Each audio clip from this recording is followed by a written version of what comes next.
everyone, and welcome back to episode 5 of my F1 2016 Force India Career Mode. If you are new guys around here, don't forget to hit that subscribe button for more F1 2016 content. At the moment I'm doing two series, one offline which is my Force India Career Mode, where today we're at Catalonia, and the other one is my HAAS Career Mode. I will leave links to my HAAS Career Mode playlist, my F1 Force India playlist, and just my general F1 2016 videos playlist down in the description. So if you are new around here, go check all those videos out. Some awesome racing has been going on already so far this season, and hopefully that will continue today for the first stage of the European phase of the season, where we are at the Spanish Grand Prix. There's my teammate Sergio Perez there, just pointing at monitors, at numbers, moving slowly up the screen like Fernando Alonso did a couple of races back. But last time out we had a really good result at Russia. If you haven't watched that video yet, I won't try and leave too many spoilers about that now.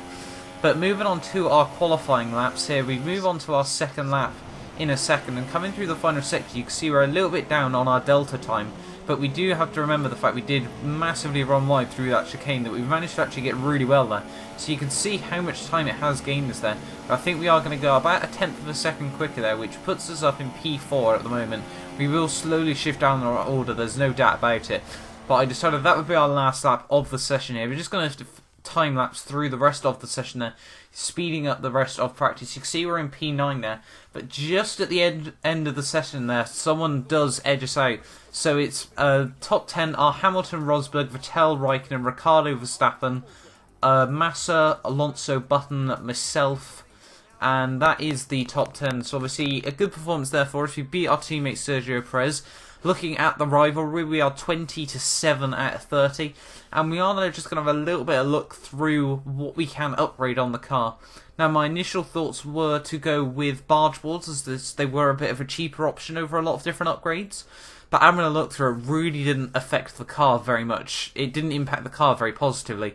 So I decided to upgrade the ignition system, which I think ended up giving us a boost of 8 horsepower when we do come to the next round of the season. Looking in the points though, we are also in 6th place, which is very, very solid for us. Obviously after our win last round, finally we scored some good points here.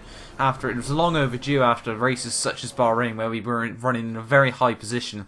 But again, I don't want to spoil too much about that. If you guys are new around here, don't forget to hit that subscribe button. Currently trying to hit 500 subscribers. I think I'm now at about 460, so only 40 more to go.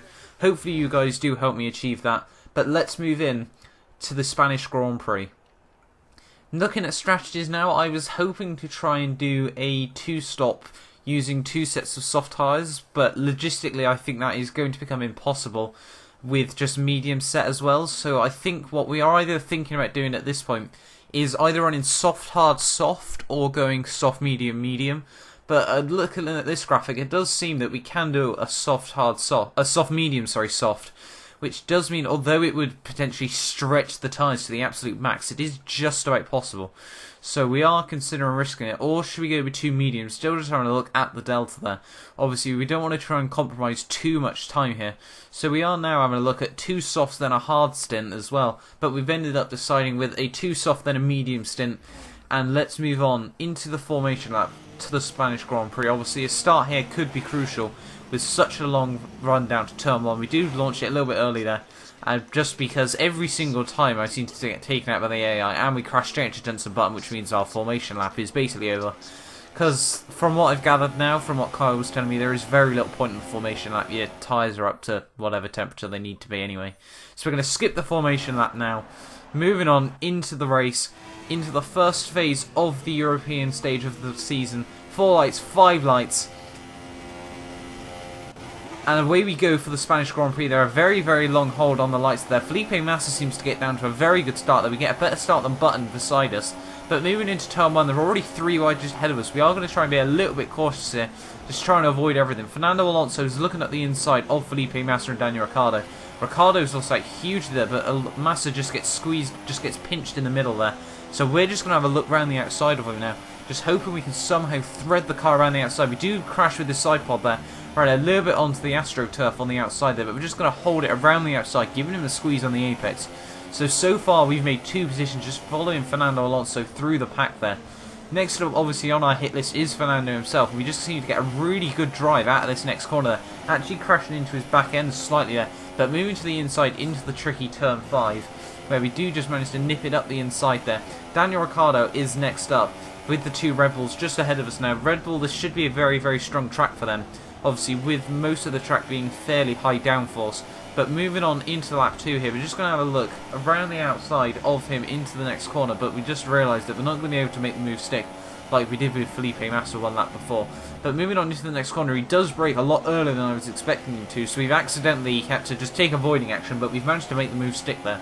So I'll act like I did that intentionally. But next up is his teammate, Max Verstappen, obviously the man that won this Grand Prix in real life, obviously the youngest ever race winner here. But with obviously not at this stage of the race, it's looking like he will be able to achieve that once again. But coming on, obviously DRS has been enabled now, but we aren't going to be needing that. Just get past Max Verstappen there, obviously with Red Bull having not very good straight line package.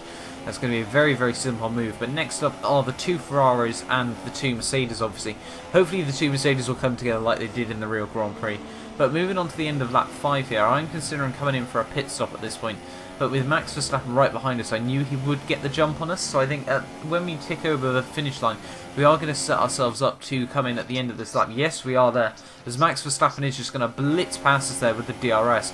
Although the Red Bull might have a strong aerodynamic setup, with DRS, you're just going to get walked over by any other car. Slipstream is very potent on this game as well, which I've noticed.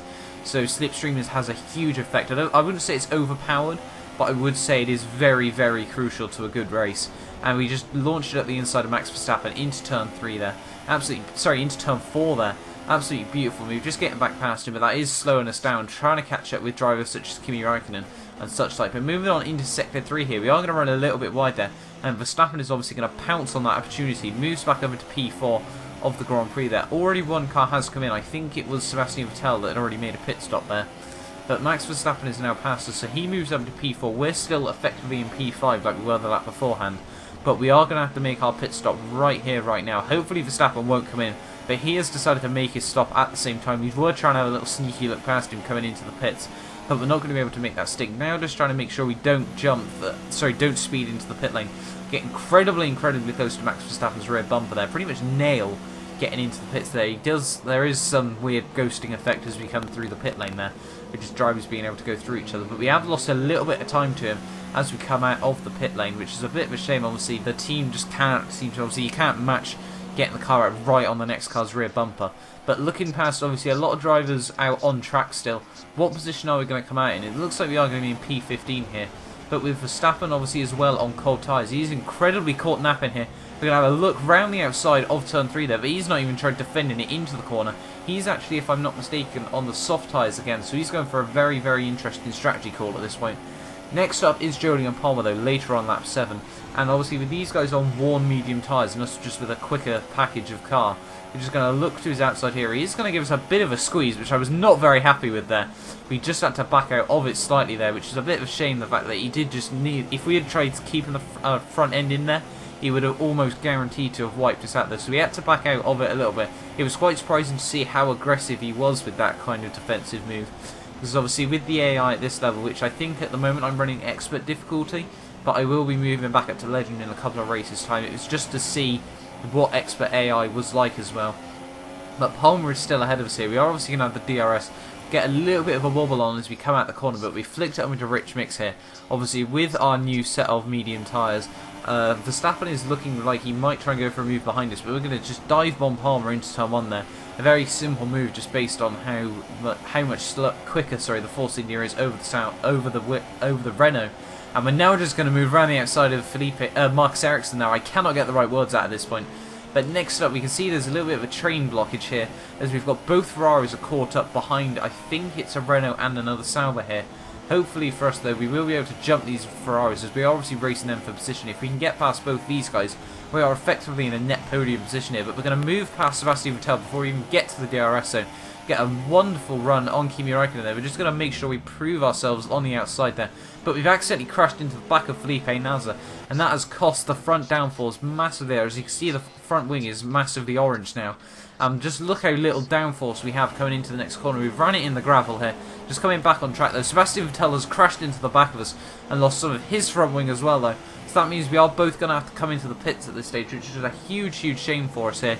But it was looking like we would be in a good stead for a podium fight here. But we are now going to have to come into the pits. We're going to move on to a set of the soft tyres. Just trying to make sure we maximise our pace. I think at this stage we're thinking if we go for a set of softs and then another set of mediums, that will be what we'll have to do. But moving on to lap 10 now. Next up on our hit list is Rio Haryanto here. A very slow driver in comparison to ourselves. We caught him up very quickly. But getting tagged on his back end, I just wasn't expecting him to be so slowly off the corner there. And somehow we've held that at the wall. Somehow we haven't got any damage as well. That's cost us a huge amount of time there. Really just hoping the Haryanto would get out of the way. But as you can see there on the graphic, we did in fact get a yellow front wing, which is very just non-effective on this game. But moving on just a couple of laps later, you can see just how much quicker we are than him, as we've already caught it back up. Some of that will obviously be the soft tyres being so much quicker than the medium compound here. But also a lot of that will just be our extremely advantageous aero package. So we're just going to throw it at the inside of him into the turn 6. Horrible little fast chicane there. Moving on though, as we can see, Nico Rosberg and Lewis Hamilton are trading fastest laps at the top there. But at the end of lap 12 here, we are going to make a few positions up from a couple of people in the pits, if I'm not mistaken. There's Max Verstappen coming out as well, so we are effectively still ahead of him. And moving on to the end of the next lap, we are going to jump a couple more drivers there. I think we jumped Verline and Palmer. But moving on to lap 16, we are going to have to make our third pit stop of the Grand Prix. I think we're going to try and go to the end at this stage. Absolutely nailing the pit lane limiter once again there. I don't think we could have got that much closer if we tried. But coming out the pits, we are still in P20. We're actually on the hard tyres, sorry. So we're going to try and go to the end. I thought the mediums and the softs would probably be a bit of a stretch. But just going up the inside of Palmer and just squeezing him off a little bit there. I don't know really why we did that much, but it was just trying to maximise our game through the corner there. But next up is Gutierrez and Felipe Nasr. And I think Gutierrez is trying to line Nasr up for a move. So hopefully those two can slow each other down and we just sneak by. Gutierrez goes to the move and we're just going to dive bomb the pair of them there. Gutierrez turns into a slightly there, which doesn't mean we can put enough steering lock in. But that has meant we get a beautiful double overtake there. Felipe Massa is the next car up ahead of us in the Williams, and on lap 20 we finally managed to catch him up, getting a monster of a run through turn 3 there, just moving up the inside, a very textbook move there, just nothing really too much to fight about. Obviously the Williams don't have a particularly strong car in 2016, and next up just a couple of corners later is Kevin Magnussen. Hopefully we could still be getting a couple of points here from this Grand Prix, but we don't have too much hope at the moment. There's obviously a few quick drivers just behind us, like I think Max Verstappen and Sebastian Vettel, but we've managed to get a beautiful move around the outside of Magnussen there. Moving on to lap 25 though, as you can see Valtteri Bottas is in 10th place, which means he's got the 1 point, the solitary point coming home from this Grand Prix. We're just, with the advantageous tyre wear and things, we're just going to move it up the inside of him into P10, and there we go, we are now into the points positions. Every car we overtake now will just mean we double our points, or we just get like 2 more points or 3 more points or whatever. But Danny Kvyat is the next car on our hit list. He's on the medium tyre, sorry, so he will have an advantage over us. We got a Red Bull of Daniel Ricciardo right behind us. So what I was saying about obviously the quick drivers behind us, we've also got Daniel Ricciardo to add to that list. He's just going to breeze past us with the DRS there. I thought he was going to close us off into the braking zone, but we are just somehow going to scoop it around the outside.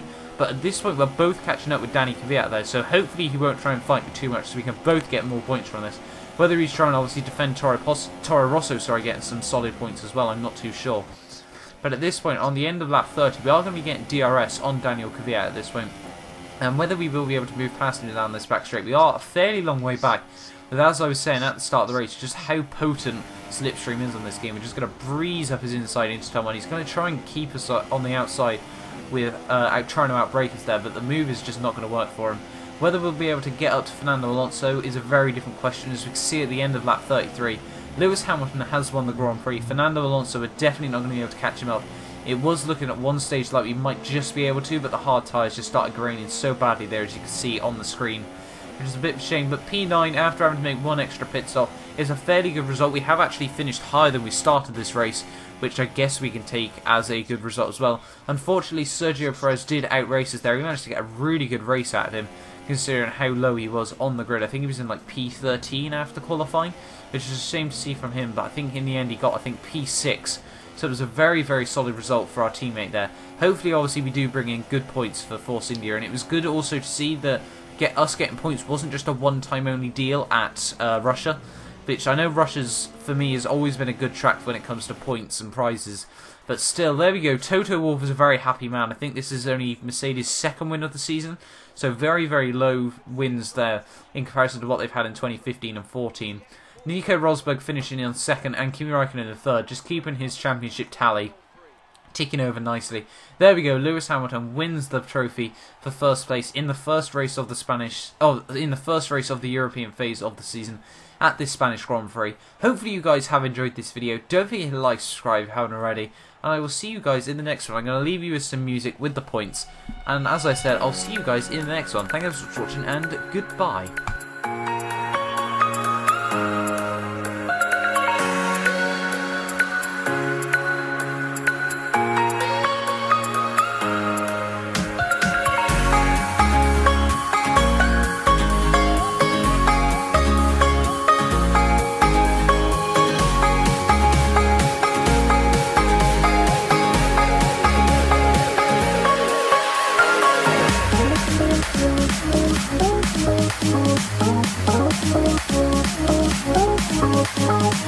Thank you.